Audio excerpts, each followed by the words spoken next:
আপনারা যারা কৃষিকাজ করেন কিংবা কৃষি নানা পেশায় সম্পৃক্ত অথবা কৃষি বিষয়ে কিছু নতুন তথ্য জানতে চান, শুরু করছি তাদের জন্য কৃষি উন্নয়ন ভিত্তিক অনুষ্ঠান মাটি ও মানুষ। অনুষ্ঠানের পর্যায়ক্রমে প্রচারিত হবে প্রধান প্রতিবেদন, সমকালীন প্রতিবেদন, কৃষি তথ্য জেনারেশন পর্ব এবং সফল ঘটনা।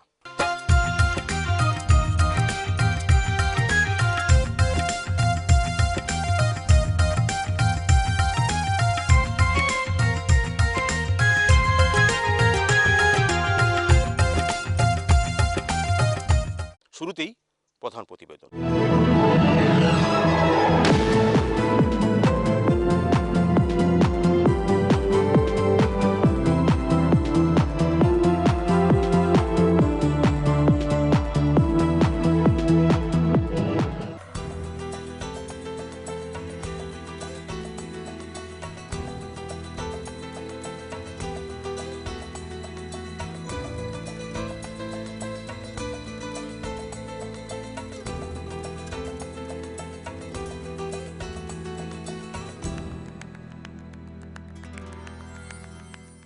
আমি দাঁড়িয়ে আছি এখন কাপ্তাই লেকের ঠিক মাঝখানে একটি বাঁশের চাঙের উপর। এই কাপ্তাই লেকে এরকম প্রায় শত শত বাঁশের চাং রয়েছে যারা জেলেরা তৈরি করেছেন এবং এটা ব্যবহার করে তারা মাছ ধরেন, বড় জাল ফেলেন এবং মাছ ধরেন। কাপ্তাই লেক তৈরি হয়েছিল 60 দশকের গোড়ার দিকে এবং 60 দশক থেকেই এই যাবৎ বিভিন্ন সময়ে কাপ্তাইয়ের সম্পৃক্ত মানুষেরা মাছ ধরেন।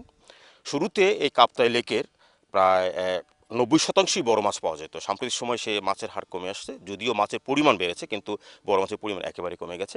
এই প্রেক্ষাপটে বাংলাদেশ মৎস্য গবেষণা প্রতিষ্ঠান একটি প্রকল্প বাস্তবায়ন করছে। সেই দর্শক, এই প্রকল্প নিয়ে দেখুন আমাদের এখনকার প্রতিবেদন।